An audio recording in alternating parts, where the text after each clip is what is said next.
একটি শান্তিপূর্ণ গ্রামে গরিলা কিং থাকত। সে খুব শক্তিশালী, কিন্তু সবার সাথে খুব ভালো ব্যবহার করত। হঠাৎ করে পুলিশের গাড়ি এসে গ্রামে ঢুকলো।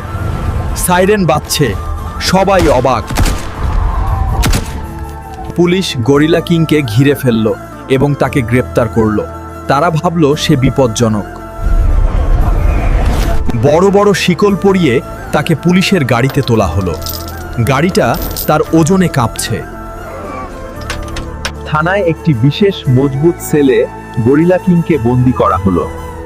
পুলিশরা নিশ্চিন্ত। কিন্তু ধীরে ধীরে গরিলা কিং রেগে উঠল। তার চোখ লাল হয়ে গেল। সে বুকে ঘুষি মারতে লাগলো।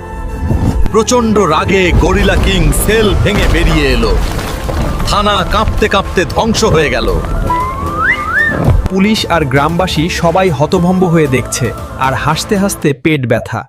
গরিলা কিংয়ের রাগ দেখে কেউ ভুলতে পারবে না।